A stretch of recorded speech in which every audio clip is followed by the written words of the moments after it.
예, 장혁의 마켓 시그널 오늘도 시장의 중심들 잡고요. 핵심 변수들 챙기겠습니다. 한국투자증권 이프렌즈예요. 장영혁 팀장님 모셨습니다. 어서 오십시오. 네, 안녕하세요. 북미 정상회담, 참 온 국민이 쳐다봤을 겁니다. 네. 기대도 있었고 또 기대만큼 못 미쳤다는 그런 평가도 있었고, 그리고 이제 FOMC 결과가 나왔는데요. 결국은 이제 올해 한 번 더 올리느냐 두 번 더 올리느냐인데 분위기 자체는 뭐 두 번 더 올리는 네. 쪽으로 얘기가 됐다면서요? 네, 네. 일단 지난 화요일 얘기서부터 먼저 해야 그렇죠. 되겠죠. 아침 방송에서 제가 오늘 북미회담 결과를 딱 보고 남북 경협 쪽으로 더 쏠리느냐 아니면은 이 떨궈져 나오느냐 이거 파악이 오는 시장에서 뭐 제일 중요합니다라는 부분 말씀드렸었는데요. 뭐 저는 개인적으로 뭐 이제 떨궈져 나온 쪽으로 계산을 많이 했죠. 뭐 보셨던 것처럼 북미회담 결과가 불리한 결과라고 보이진 않거든요. 기대 이상 충분히 충족했었던 결과라고 보여지는데요. 뭐 시장 반응은 보셨던 것처럼 뭐 이미 알고 있던 일이야. 뭐 뉴스에 사서 뭐 호재에 판다라는 격언을 뭐 그대로 보여줬습니다. 뭐 지난 화요일 같은 경우에 뭐 가장 반짝반짝 빛나던 곳이 어딘가요? 바이오 쪽으로 가장 많이 빛났었죠. 그래서 뭐 여전히 세계의 축 유지되고는 있지만 이 대북 남북 경협 쪽에서 이 매기가 좀 약해진다라고 하면 새로운 투자 아이디어를 반영해야 된다라는 부분 말씀을 드렸고, SKT 뭐 지난 화요일에는 뭐 풍산, 오늘도 새로운 한 종목을 또 말씀을 드릴 텐데, 사실 새로운 한 종목은 아니에요. 네. 제가 좋아 보인다라고 여러 번 얘기했었던 그 종목들을 다시 요 종목 어때요? 요 종목 어때요? 라고 다시 소개를 해드리는 것뿐인데요. 궁금하네요. 네, 그래서 왜 이런 이 새로운 어프로치들을 말씀을 드리는지는 뭐 충분히 말씀을 드렸습니다.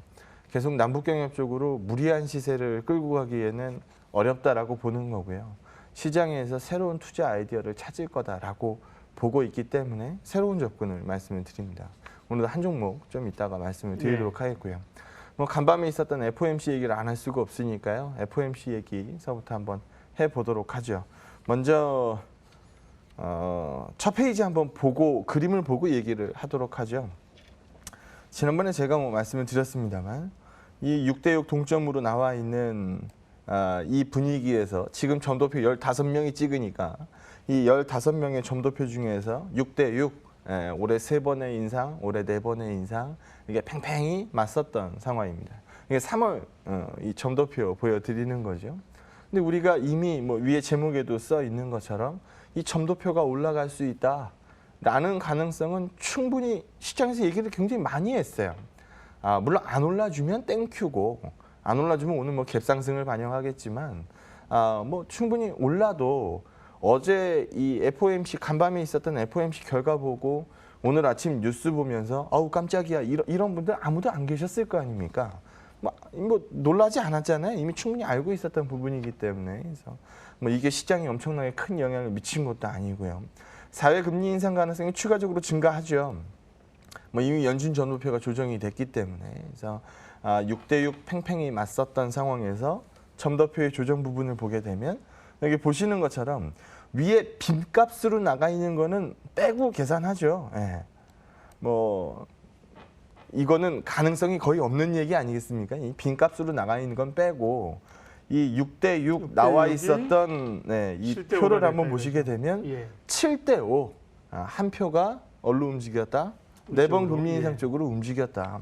그러면 점도표상으로 봤을 때 올해 3번의 금리 인상이 뭐 기존의 6표에서 뭐 1표, 2표 뭐 이렇게 떨어지고 4번의 금리 인상 가능성으로 뭐 한 10표 이렇게 찍혀버린 케이스도 사실 아니고 시각이 움직인 건 사실 한 표입니다. 그리고 뭐 여기서 사실 그쳤으면은 별거 아니야라고 얘기를 했겠지만 추가적으로 좀 말씀을 드리면 내년 거, 내후년 거에 대한 점도표 조정이 있었다는 사실입니다. 그래서 이 부분 얘기를 한번 이어가도록 하죠. 그렇기 때문에 이제 시장에서 매파적으로 읽었다라는 평가를 받고 있는 건데요. 일단 만장일치 금리 결정이었고요. 여기 한번 보시게 되면 우리가 기존의 연방 이 금리 선물에 반영되어 있는 금리 인상 가능성을 기존에 보여드렸던 그림으로 설명을 좀 해드리면 올해는 3번인지 4번인지 모르겠지만 3번에 가깝지 않겠느냐 3.3. 예, 근데 요게 이제 점도표상으로 봤으니까 이제 좀 올라갈 여지가 생긴 거고 내년 거는 1번 내지는 2번 하지만 2번에 가깝지 않겠습니까? 라고 본 1.6회. 근데 요게 지금 앞에 점도표상에서 한번 다시 보시면은 위쪽으로 많이 움직였죠. 네. 네, 그래서 3번의 금리 인상을 점도표상에서 얘기를 합니다. 그리고 2020년에는 오를지 안 오를지도 모르겠습니다. 라고 얘기했었던 부분이 한 차례 가이던스로 나온 거거든요. 그럼 우리 한번 얘기해 보죠. 앞으로 금리 인상 나올 부분 2번, 그러면 내년에 반영할 부분 3번, 네. 그리고 내후년에 반영할 부분 1번. 그러면 한 번 오를 때마다 0.25씩 올라가니까 곱해 보죠. 4 곱하기 네. 아니죠, 6 곱하기 0.25. 그럼 얼마 나와요? 1.5 나오거든요. 네. 그럼 지금 이번 6월 FOMC에서 2% 나왔으니까 점도표 상으로 가면 금리 얼마로 간다? 네. 3.5%로 간다라고 얘기하고 있는 겁니다. 근데 우리가 좀 지켜봐야 되는 대목은 장기 이 금리 전망에 대해서 이만큼 위로 올려 잡았느냐? 사실 그건 아니거든요. 그래서 우리가 뭐 재작년, 뭐 작년 이런 쪽들 한번 생각해 보면 염준이 몇 번 올린다라고 얘기했어요. 몇 번 올린다고 얘기한다면 약속 지킨 적이 있습니까? 없습니까? 사실 없었거든요. 그래서 예전에 뭐 좀 먼 얘기긴 합니다만 한 2015년도, 16년도 점도표 찍었던 거 생각해 보면 이미 지금쯤 3% 넘어가 있어야 돼요.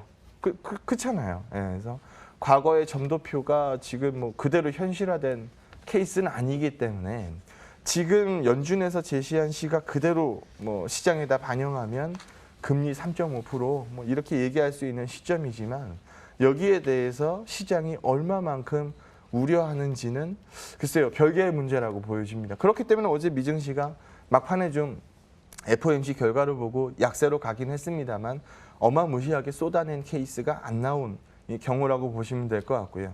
좀 우려되는 바는 간밤에 이 연준의 점도표 결정을 보고 나서 달러가 한번 올랐다 빠졌거든요. 그러니까 달러는 난 이렇게 나올 줄 알고 있었어 라는 부분을 분명히 반영을 했는데요. 문제는 우리 대한민국 원화입니다. 어제 NDF 역외환율에서 7원대 상승 보여줬고요. 그럼 만약에 이 달러가 올랐다 빠졌으면 NDF 환율도 좀 솟구쳤다가 내려왔어야 정상인데 그런 부분들을 보여주지 않았다라는 점. 그리고 최근 우리가 이머징 시장에 비해서 대한민국 시장이 낮습니다라고 얘기했었던 가장 밑바탕에는 원화 강세라는 이 이슈가 깔려 있었는데 다른 이머징 통화들과 레벨우가 다릅니다라는 얘기를 많이 했었는데요. 만약에 여기서 원화 강세 레벨을 좀 잃어버린다라고 한다면 시장에서는 탄성 둔화가 좀 나올 수밖에 없겠죠. 그래서 기존의 외국인들 숏 포지션이 워낙 많았었기 때문에 지금 뭐 최근 시장에서 선물 시장 중심으로 뭐 상당히 큰 커버링도 보여줬습니다만 오늘 만기일 뭐 기존의 매도 포지션을 그대로 다 정산 보인다라고 예상하기는 어렵기 때문에 추가적인 롤오버 2월까지 감안을 하면 9월물 시작 사태가 조금 무겁게 출발할 가능성은 존재합니다라는 부분으로 결론을 좀 내야 될 것 같습니다. 그래서 FOMC 우리가 환호하는 결과치를 보지는 못했지만 우리가 충분히 우려하고 있었던 범주 내에서 조정이 이루어졌기 때문에 이것 때문에 시장이 앞으로 어려워질 겁니다라는 뉴스를 해석하기에는 무리가 있다라는 부분 말씀드리도록 하겠습니다. 네, FOMC 흐름 읽어주셨고요. 말씀하신 것처럼 오늘 또 선물옵션 동시만기일에 이제 ECB 회의까지를 좀 체크해야 되는 아직 변수가 남아 있는 그런 가운데 있습니다. 예, 전략 얘기하면서 이제 데이터를 통해서 시장의 유망주를 쭉 얘기를 하고 계시죠. 이제 구리값 얘기하셨었고요. 네. 그 전에 이제 뭐 또 연쇄 데이터나 이런 것도 말씀하셨는데, 예, 오늘은 어떤 건데요? 네, 그 전에 이제 선거가 어제로서 이제 끝났으니까요. 네. 모두 다 예상했던 수준의 선거 결과가 나왔기 네. 때문에 이제 우리가 뭐 얘기했었던 선거 하기 전하고 하고 난 후하고 화장실 전하고 후하고 틀려요라는 부분에 이 통신 이 네. 보편요금제 얘기를 했었고 이미 뭐 선거 이전서부터 저 무거운 통신주가 저렇게 오를 정도면은 사실 노렸던 시각들이 많았던 얘기죠. 그래서 화요일 날은 제가 구리가 얘기를 했고요. 뭐 화요일에는 시장 자체가 뭐 워낙 재미가 뭐 없었기 때문에 뭐 먹히진 않더라고요. 그래서 풍산 한번 말씀을 드렸고 뭐 그 전에는 뭐 면세 데이터니 항공 데이터니 뭐 이런 부분들 말씀 많이 드렸었죠. 오늘은 유가 데이터로 얘기를 한번 해보도록 하겠습니다. 다음 주에요. 오펙 이 회의가 있어요. 우리 오펙 회의에서 어떤 결과가 나올지 대충 알아요. 어떤 결과가 나올까요? 지금 이란에 대해서 추가적인 제재를 얘기하고 있기 때문에 오펙 입장에서 봤을 때는 그럼 우리 이란에서 억눌리는 것만큼 우리 요만큼은 좀 증산하면 어때요? 지금의 공급 수요의 이 측면에서 보게 되면은 공급이 딸리는 게 맞으니까 공급 딸리니까 계속 올라갔었던 유가 이슈인데 이란 앞으로 눌릴 게 눈에 빤히 보이니까 뭐 미국에서 다시 제재를 부활하겠다라고 하니 우리 요만큼 구멍 나는 거는 오펙하고 비오펙에서 요만큼만 늘리면 어때요? 라는 얘기를 하고 있습니다. 그러니까 기존의 감산 기조는 연장하지만 이제까지는 감산량을 늘려왔었다라고 한다면 이번에는 감산량을 추가적으로 늘리지 않을 것으로 보여집니다. 그러다 보니까 70불 넘어가던 유가가 60불 중반대로 조정을 받았죠. 그래서 지금 여기서 공급량을 더 떨구지 않는 이상 추가적으로 유가가 뭐 70불 다시 한번 세게 넘기에는 뭐 어렵다라고 보고 있는 거고요. 유가가 70불 넘어 있을 때도 제가 방송에서 말씀 많이 드렸던 게 70불 넘어서 유가가 오랜 기간 유지되기가 어렵습니다라는 부분으로 연일 말씀을 드렸었거든요. 그래서 그때 논리와 지금 다른 게 전혀 없어서 오히려 부담스럽던 유가가 편안하게 다가오기 시작했습니다. 물론 여기서 유가가 추가적으로 급락한다라거나 이럴 가능성도 제한적이고 유가가 좀 안정세에 들어갈 가능성이 높아졌다라고 보고 있는데요. 지난 화요일 날 이 항공주들이 그렇게 좋았어요. 네. 항공주 전체적으로 다 좋았죠. 그래서 그런 이유들도 보게 되면 이 유가가 어떻게 보면 비용단에서 가장 큰 부담인데 이 비용에 대한 부담이 불확실성이 떨어졌어요. 라는 쪽으로 해석을 하는 거거든요. 그래서 원유 데이터를 통해서 저는 정유 얘기를 한번 해볼까 합니다. 일단 여기 한번 보시면은요. 스팟 데이터가 있고요. 먼저 요 얘기 먼저 하죠. 투기적 수요가 가세하면서 유가의 현가가 올랐어요. 라고 보는 이 차트의 해석, 옳은 해석입니다. 그러니까 어떨 것 같아요? 지금 뭐 올라갈 것 같아요. 뭐 과거에는 달러가 올라가면 상품가는 빠지기 마련이었지만 지금 그런 거 보지 않아요. 수급상으로 공급 부족이 계속될 것 같기 때문에 나는 선물이 오를 거라고 봅니다. 그래서 투기적인 매수 수요가 가세하면서 이 선물, 이 현물 가격이 튀어 올랐던 거죠. 그러면 실제로 선물 가격을 한번 볼게요. 미래에 형성되어 있는 지금 투기적 수요가 가세한 그 선물 이 포지션 말고 가격을 한번 볼게요. 그러면 원월물이면 원월물일수록 지금 가격이 어떻게 형성돼 있어요? 떨어지는 거죠. 아래로 예. 형성이 돼 있거든요. 그러면 시장 참여자들이 보고 있는 미래의 이 원유 선물 자체는 지금 현재 백워데이션입니다. 그러니까 우리가 컨덴고 시장이 있고 백워데이션 시장이 있잖아요. 컨덴고 시장은 선물이라는 게 시간 가치도 녹여 있는 거고 미래의 가치를 반영하는 거니까 미래에 오를 것 같아. 이건 시간 가치까지 반영을 해야 되니까 정상적인 상승 구도가 계속될 것 같아. 이렇게 보면 컨덴고가 정상인데요. 지금 여기 유가에 나와 있는 선물 가격 이 형성을 보시게 되면 백워데이션입니다. 그러니까 미래의 유가는 빠질 수 있어 라는 쪽으로 가세돼 있다라는 거죠. 그래서 단기적인 투기 수요가 가격을 민감하게 추종하는 거는 뭐 과거에도 충분히 보여줬었던 사실이지만 선물 대 선물, 그럼 근월물 대 원월물라는 쪽으로 가격을 비교해서 보면 지금 현재 유가는 백워데이션 상태라는 겁니다. 그래서 지분 긁고 하이킥으로 유가가 날아가기엔 어렵습니다라는 쪽으로 보고 있다라는 거고요. 지난번에도 뭐 우리가 한번 얘기를 했습니다만 이건 지금 미국에 있는 원유 재고인데요. 뭐 빠지는 게 일반적이죠. 예, 이제까지 봤던 그림은. 예, 연도별로 파란색. 네. 네, 그렇습니다. 검정색이 연도별로 오렌지. 표시를 했어요. 그래서 지금은 2018 데이터는 더 이상 빠지지 않고 오르고 있거든요. 그래서 지난 오랜 기간 동안에 오펙 감산 기간 동안에 누가 씩 웃고 있었다? 미국이 씩 웃고 있었다. 유가가 떨어졌을 때는 쉐일오일 가지고도 뭐 디폴트 사태도 많았고 뭐 고용 문제도 많았고 했었는데 지금 유가가 워낙 세게 올라가니까 쉐일오일 쪽에서도 남는 장사를 하게 된다라는 거죠. 그러면 공급 부족분을 쉐일이 추가적으로 채워준다라는 가이드가 성립이 되기 때문에 향후에 WTI 이 선물을 보니 백어데이션이 만들어지대요. 이렇게 해석하시면 될 것 같습니다. 그러면 여기 한번 보시는 것처럼 지금 유유 생산 능력 자체가 계속해서 떨어지고 있는 그림, 향후에도 떨어질 거로 보고 있는 그림, 이건 정제 설비들인데요. 네. 뭐 당연히 그럴 수밖에 없는 게 눈만 뜨면 빠지던 유가 시절에는 아무도 정제 설비를 안 만들었을 거 아닙니까? 누가 만들겠어요? 유가가 뭐 30불 깨진다라는 얘기 나오고 있는 그 시점에서 안 만들겠죠. 근데 이 정제 설비를 그때 한번 만들지 않다 보니까 지금 이제 올라오고 나서 정제 설비를 돌리려고 하다 보니 공급은 딸려 있는 상태고 수요는 존재하고 그러다 보니 여기서 보시는 것처럼 다음 페이지 여긴 안 나와 있네요. 네, 그래서 가동률 자체가 굉장히 높게 형성이 돼 있어요. 예. 그러다 보니까 뭐 SK 이노베이션이 얼마 전에 뭐 GS나 뭐 S-OIL이나 이런 데서 사고가 많이 나잖아요. 가동률이 무리하게 높기 때문에 사고가 많이 나는 것들이거든요. 그래서 여기 보시는 것처럼 생산 능력에 비해서 연한 게 수요고 진한 게 생산 이 능력, 이 캐펙스라고 보시면 되는데 지금 수요가 더 높죠. 그러면 더 열심히 가동률을 찍어 올려야 되는 상황입니다. 근데 이 열심히 올려서 찍어 올려서 이 정제 설비를 돌려야 되는 상황인데 여기 보시는 것처럼 최근에 정제 마진 자체가 한번 크게 반등을 보이고 있던 국면. 뭐 그럴 수밖에 없죠. 예, 정제 설비가 저렇게 올라가는데.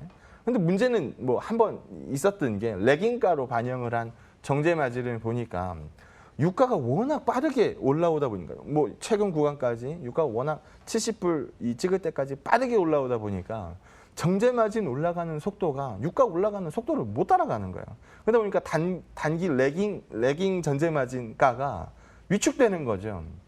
여기서 갑자기 정제 마진 폭을 유가 상승분만큼 그대로 반영을 해버리면 휘발유 가격이 급등을 타버릴 테니까 그걸 따라가지 못했던 거죠. 그러면서 이제 이 뭐 레깅가를 반영한 이 정제 마진이 좀 꺾여 있었고 그런 부분들 때문에 얼마 전까지도 정유주들이 좀 이 조정을 받았던 상황인데요. 제가 그때도 이 데이터 똑같은 거 보여드리면서 지금이 매수 기회입니다라는 부분 말씀 많이 드렸고 SK 이노베이션 얘기를 계속했거든요. 네.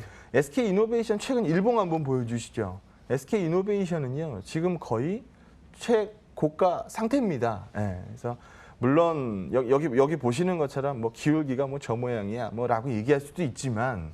우리 올해 들어서 사실 시장 별로 재미없었잖아요. 그거 사실이거든요. 근데 그럼에도 불구하고 다 메꿔내고 그 위로 가격을 채우고 있습니다라는 측면에서 보게 되면 견조하게 잘 버틴 거죠. 그리고 중간 배당 이 가능성도 지금 굉장히 크게 나와 있는 상황이고 연말 배당도 세게 주니까요. 그래서 뭐 사실 찬바람 불기 시작하기 전에 이제 배당주들 얘기가 나오니까 뭐 이노베이션 지속적으로 괜찮다라는 부분 말씀 드릴 수 있을 것 같고요.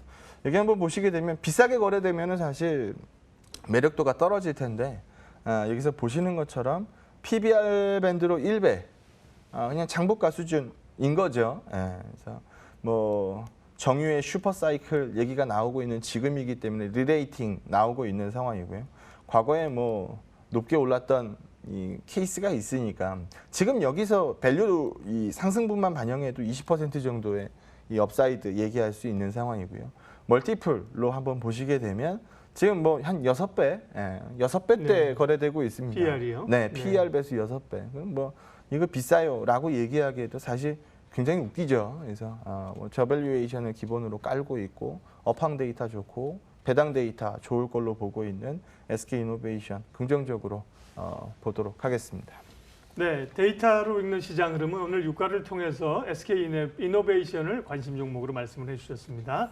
자, 아직 확인해야 될 것이 좀 있는 그런 주간이라고 말씀을 네. 쭉 드리고 있는데요. 이제 오늘은 FOMC 얘기하고 또 우리가 얘기들을 좀 몇 가지 했었는데 전반적인 장 상황에 따른 전략은 어떻게 가지고 갈까요? 일단 장이 좀 무거워 보여요라고 얘기하는 거는 삼성전자가 조용하기 때문에 네. 그렇습니다. 그래서 삼성전자가 뛰면 지수 탄력이 부활하기 마련인데요. 삼성전자가 좀 눌려 있다 보니까 지수 흐름이 좀 답답하게 느껴지실 겁니다. 근데 요거 한번 보시면은요. 지금 기존에 갖고 있던 삼성전자의 2분기 영업이익 가이던스는 15조 중반. 좀 세게 보는 데는 15조 중반을 넘게 뭐 좀 후반 쪽으로 봤었죠. 근데 최근 나오고 있는 고해성사들은 다 어때요?